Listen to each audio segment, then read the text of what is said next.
एक दिन मैंने असीम कृष्णदास से पूछा, मूर्ति पूजा के बारे में तुम्हारा क्या ख्याल है। उसने कहा, ईश्वर तो अमर्याद सर्वशक्तिमान है। अगर हम ये कहेंगे कि वो एक देवता रूप में प्रकट नहीं हो सकते तो हम उन पर मर्यादाएं डाल रहे हैं। वेद भी तो मूर्ति पूजा का खंडन करते हैं। पूर्व और पश्चिम में कई ऐसे लोग हैं जिन्हें ईश्वर की सही परिभाषा नहीं पता होती। वो बस अंध मूर्ति पूजक होते हैं। वेद मूर्ति पूजा को झुटलाते हैं, पर वो ये भी कहते हैं अगर कोई वैधानिक तरीके से सभी विधियों को पूरा करते हुए सच्ची श्रद्धा, शुद्ध अंतकरण, तन मन आत्म समर्पण से देवता पूजा करता है तो उस मूर्ति में ईश्वर की ऊर्जा महसूस की जा सकती है और ईश्वर से जुड़ा जा सकता है। कोई मूर्ति हो या वस्तु, अगर वो चीज आपका मन उस वैश्विक ताकत पर ऊर्जा एकाग्र करने में मदद करती है तो उसकी पूजा करने में क्या गलत है। बोन महाराज बताते हैं, श्रीमद् भागवतम में लिखा है, अक्टूबर की पूर्णिमा थी। इस रात भगवान श्री कृष्ण ने गोपियों के साथ रास नृत्य किया था। कान्हा सुरीली बांसुरी बजाते, सभी गोपियां संसार की सारी जिम्मेदारियां, काम, सुख, प्रेम, निराशा, स्वार्थ छोड़कर समाज की विटंबना, अवहेलना का शिकार होकर भी निरंतर निस्वार्थ प्रेम और समर्पण की भावना से वन में नृत्य करने आती थी। गोपियों की ये श्रद्धा देख भगवान ने कहा, इसके बदले मैं आप सभी को क्या दे सकता हूँ, इससे अनमोल तो कुछ भी नहीं। पर उस समय भगवान श्री कृष्ण हर एक गोपी के साथ आत्मिक देह में रात भर नाचते रहे, जिससे उन्हें परम सुख की अनुभूति हुई। इसलिए रास पूर्णिमा का उत्सव मनाया जाता है ताकि हम में भी गोपियों जैसा समर्पण आए। एक रात बोन महाराज मेरे पास आए और मुझे दीक्षा देने की इच्छा जताई। मुझे इसी का डर था, पर मैंने आदर पूर्वक उनका प्रस्ताव नकार दिया। उन्होंने मेरे साथ कोई जबरदस्ती नहीं की, पर आश्रम के सभी लोग मुझे किसी आध्यात्मिक नाम से पुकारना चाहते थे, इसलिए उन्होंने मेरा नाम राठी कृष्णदास रखा, जिसका अर्थ है अर्जुन के सारथी, भगवान कृष्ण के सेवक। और एक बात, सभी लोग मेरे कमर के नीचे तक लहरा रहे बिना कंघी किए हुए बाल काटना चाहते थे, पर मैं उनके जैसा गंजा नहीं हो सकता था क्योंकि मुझ में उनके जैसा समर्पण नहीं था। इसलिए उन्होंने मुझे छोटे बाल रखने को कहा। अगली सुबह मुझे नाई के पास लाया गया। उसके पास जितनी कैंचियां थी उसने सब ट्राई की, पर मेरे बाल काटे कटे नहीं जा रहे थे क्योंकि अब वो पेड़ के जड़ों जैसे कठोर बन गए थे। कुछ देर बाद उसने गली के सभी नाइयों को बुलाकर एक मीटिंग ली और आखिरकार माली को मेरे बाल काटने के लिए बुलाया। पेड़ों की टहनियां काटने वाली गंज लगी हुई बड़ी सी कैंची से उसने मेरे बाल काटना शुरू कर दिया और अपने साथियों को आज्ञा दी, इस साधु के हाथ पैर जोर से पकड़ना, अपने जगह से हिलने ना पाए। बारी बारी सबने मेरे बाल काटे, पसीने से लथपथ हो गए, थक गए बेचारे। इस दौरान असीम कृष्णदास हंस हंस के लोटपोट हो रहा था। उसकी आंखों से पानी बहने लगा। इस क्षण को अविस्मरणीय बनाने के लिए फोटोग्राफर को बुलाया गया और ये फोटो निकाली। एक दिन वहाँ के शिष्य ने मुझे दम दिखाते हुए कहा, तुमने हमारे गुरु की दीक्षा लेने से इनकार कर दिया। हजारों सालों तक चक्रव्यूह में फंसती है, उनकी दीक्षा को तुमने इतना सस्ते में लिया, उन्हें कितना दुख हुआ होगा। एक तो दीक्षा ले लो, नहीं तो हमारे आश्रम से निकल जाओ। मैंने उसकी माफी मांगी और अपना झोला भिक्षा पात्र उठाकर वहाँ से निकलने लगा। बाहर बोन महाराज जी बैठे हुए थे। मैंने उनका आशीर्वाद लिया और जाने की अनुमति मांगी। उनके क्यों पूछने पर मैंने उन्हें सारा घटनाक्रम बता दिया। उन्होंने कहा,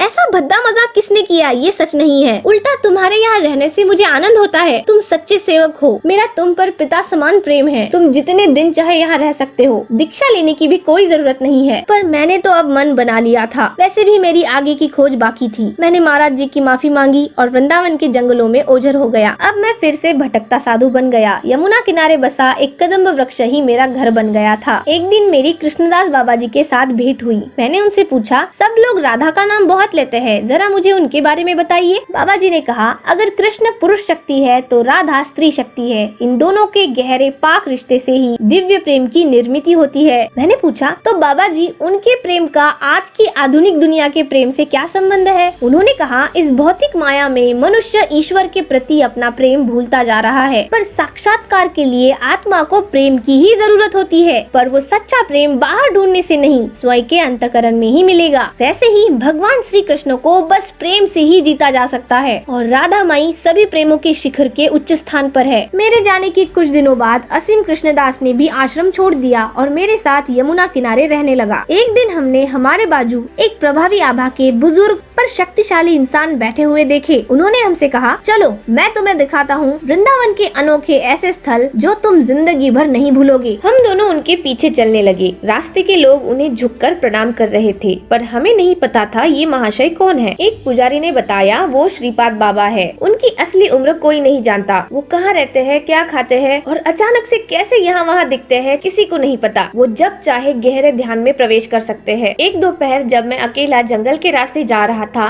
एक गुस्सैल सांड ने मुझे हवा में उछालकर पटक दिया। तभी एक बूढ़े व्यक्ति ने आकर मुझे उठाया, मेरे कपड़ों पर की धूल साफ की और सहारा देते एक महान संत के घर लाकर छोड़ा। उन्होंने मुझे कहा, सब कहते हैं लोगों ने ईश्वर को जानबूझकर मानवीय स्वरूप में दिखाया है, पर ये उल्टा है। ईश्वर ने मनुष्य को खुद के जैसा स्वरूप देकर यहाँ भेजा है। जैसे बाइबल में लिखा है, man is made in the image of God, वो बिल्कुल सही है। अब तक मैंने और असीम ने श्रीपाद बाबा के साथ वृंदावन के बहुत सारे प्राचीन, अनोखे और सुंदर धार्मिक और ऐतिहासिक स्थल देखे थे, पर एक दिन उन्होंने हमें बहुत ही खास मंदिर दिखाने की बात की। पर ये क्या, ये तो एक अलमारी जितना कमरा था, जहाँ कोने में राधा कृष्ण की मूर्ति खड़ी थी, जिसका पुजारी एक 70 साल का बुजुर्ग व्यक्ति था। उसके आगे बच्चे खेल रहे थे और एक माता चूल्हे पर खाना बना रही थी। उनका नाम घनश्याम बाबा था। जैसे ही हम वहाँ पहुँचे, उन्होंने सभी को झुककर प्रणाम किया और कहा, आइए आइए, मेरे राधा कृष्ण से मिलिए, मैं उनका सेवक हूँ, मुझे आपकी भी सेवा करने का सौभाग्य दीजिए। जब उन्हें पता चला मैं विदेश से आया हूँ, उनकी आंखों से पानी बहने लगा। वो कहते हैं, भगवान ने आपको समंदर पार से बुलाया, वो आपकी ही राह देख रहे थे और आखिर आप आ ही गए। मुझे इस दयावान बाबा के संगत में बहुत कुछ सीखने को मिल रहा था, इसलिए मैं यहाँ रोज आने लगा। जब भी मैं वहाँ जाता,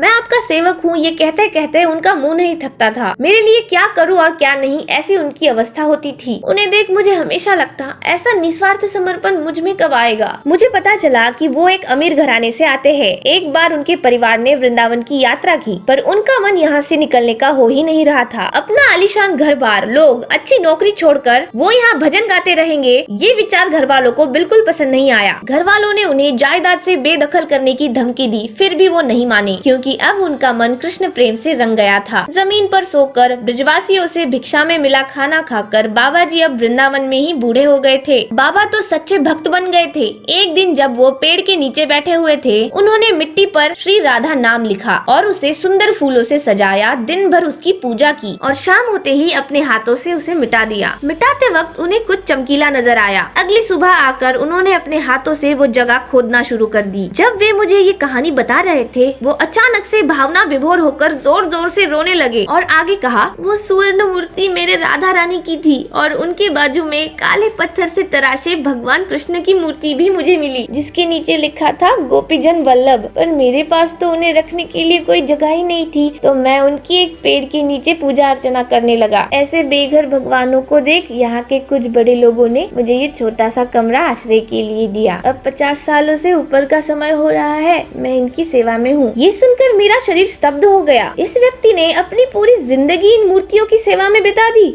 मैंने हर बार की तरह घनश्याम बाबा ने दी हुई ब्रज रोटियां खाई और वहाँ से निकल गया। एक दिन जब मैं यमुना में नहा रहा था, एक साधु आकर मुझ पे चिल्लाया, कितने स्वार्थी हो, तुम्हारी वजह से वो घनश्याम भूखा मर रहा है, उसमें कहीं जाने की ताकत नहीं है। ब्रजवासी उसे रोज 3 रोटियां ला कर देते हैं, वो भी तुम खा जाते हो, कैसे पत्थर दिल हो। मेरे पैरों तले की जमीन खिसक गई। नहीं, ऐसा नहीं है, मेरा विश्वास कीजिए, मुझे ये सब नहीं पता था। मैं जल्द से जल्द उनके घर चला गया। आते ही उन्होंने मेरा स्वागत किया, फर्श पर बिठाया और पत्तों पर 3 ब्रज रोटियां परोसी। मैंने गुस्से से कहा, नहीं चाहिए, भूख नहीं है, नहीं खाऊंगा। ये सुनते ही वो चिंतित हो गए। आपको ये खाना पड़ेगा, ये हमारे गोपीजन वल्लभ का प्रसाद है, उन्होंने आपके लिए ही भेजा है। मैंने फिर भी ना कह दिया। उन्होंने कांपते हुए हाथ जोड़े और कहा, क्या मैंने कोई पाप किया है जो आप मेरी सेवा का इनकार कर रहे हैं? कृपया मेरी रोटी खा लीजिए। तब मैंने बाबा से कहा, आप रोज भूख से मर रहे हो और मुझे खाना खिला रहे हो, क्यों? मैं तो कहीं भी घूमकर खाना खा सकता हूँ, आप तो हिल भी नहीं पा रहे हो, ऊपर से लोगों ने दी हुई रोटियां भी मुझे देते हो। घनश्याम बाबा ने कहा, नहीं, बहुत रोटियां है, कोई कमी नहीं है, कृपा करके आप ये खा लो।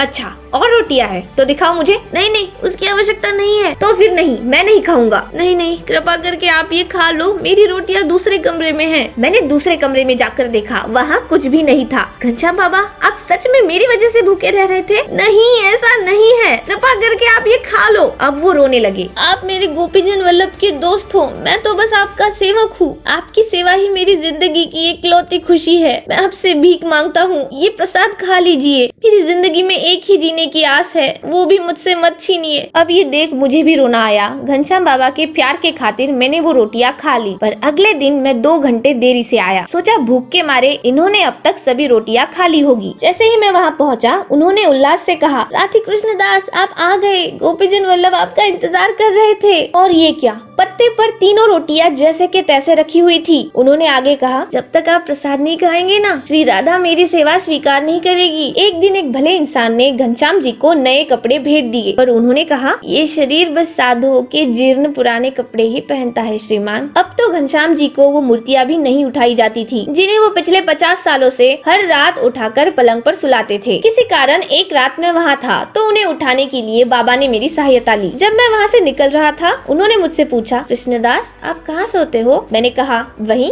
यमुना किनारे जहाँ मैं हर रोज सोता हूँ। वो मेरा हाथ पकड़ सर सहलाने लगे और कहा, बाहर बहुत ठंड है, आप आज रात यहाँ क्यों नहीं सोते? अरे नहीं नहीं, कोई दिक्कत नहीं है, मैं रोज वहाँ सोता हूँ। पर वो उसी बात पर अड़े हुए थे, इसलिए मैंने हाँ कर दी। उनके पास एक ही चादर थी, वो भी उन्होंने मेरे ऊपर डाल दी। घनश्याम बाबा, ये आपकी है, आप इसे ओढ़कर सो जाओ। नहीं नहीं, कोई आवश्यकता नहीं है, आप सो जाइए। अरे बाबा, आप बूढ़े हो, आपको ठंड सहन नहीं होगी, मेरी चिंता मत कीजिए। मैंने उनके ऊपर जबरदस्ती वो चादर डाल दी और सो गया। थोड़ी देर बाद जब मेरी आँख खुली तो मैंने देखा वो चादर मेरे ऊपर ढकी हुई थी और बाजू में घनश्याम बाबा तूफान में किसी पत्ते की तरह ठंड से कांप रहे थे। मैंने चुपके से उनके ऊपर चादर डाली ही नहीं थी कि वो हड़बड़ी से उठकर चिल्लाने लगे, नहीं नहीं, कोई आवश्यकता नहीं है। फिर भी मैंने उनके ऊपर वो डाल दी और ये क्या, कुछ देर बाद वो फिर से मेरे ऊपर थी। मैं तो थक गया भाई इस इंसान को समझाते समझाते। अगली सुबह मैं यमुना पर स्नान के लिए आया तो पहली बार घनश्याम बाबा मुझे यहाँ आए दिखे। पानी से भरी बकेट उठाकर ले जा रहे थे। जिस इंसान को चलना नहीं हो रहा वो इतनी दूर तक बकेट कैसे उठाएगा, ये सोचकर मैं दौड़ते हुए उनके पास चला गया। मैंने कहा, लाइए मैं लेकर जाता हूँ। उन्होंने फिर से वही गाना शुरू कर दिया, नहीं नहीं, कोई आवश्यकता नहीं है। अरे बाबा, मैं हट्टा कट्टा हूँ, 5 मिनट में घर तक पहुँच जाऊंगा। उन्होंने मुश्किल से हंसते हुए कहा, आप मेरे गोपीजन वल्लभ के हट्टे कट्टे दोस्त हो, आपने मजे में रहना चाहिए। मैं उनका बूढ़ा सेवक हूँ, मैं तो सेवा करूँगा, उसमें ही मुझे आनंद मिलेगा। कृपा करके मेरी मदद स्वीकारे, मुझे ज्यादा खुशी होगी। और जबरदस्ती उनके हाथों से मैंने बकेट छीन ली। बाबा का कमजोर शरीर अचानक से पेड़ जैसा निश्चल और कठोर बन गया। उन्होंने सब ताकत जुटाकर मेरे हाथ से वो बकेट फिर से छीन ली। अब वो रोने लगे, उनकी आंखें लाल हो गई। मैं बूढ़ा सेवक हूँ, अगर मेरी सेवा मुझसे छीन लोगे तो मेरी जिंदगी भी छीन जाएगी, कृपा करके मुझे ये करने दो। एक रात घनश्याम बाबा ने मुझे बरसाना जाने का सुझाव दिया। वहाँ जाना और श्री राधा से कहना उनका छोटा सा सेवक उन्हें देखने के लिए तड़प रहा है। मेरे जीवन में मैंने अभी तक घनश्याम बाबा जितना आनंदी और अमीन इंसान नहीं देखा था। वृंदावन के ये सादे सरल लोग जिन्हें यौगिक शक्तियों की इच्छा नहीं है, बस ईश्वर प्रेम की आस है। मैंने सीखा कि ऐसी भक्ति में तल्लीन होना किसी जादू से कम नहीं है।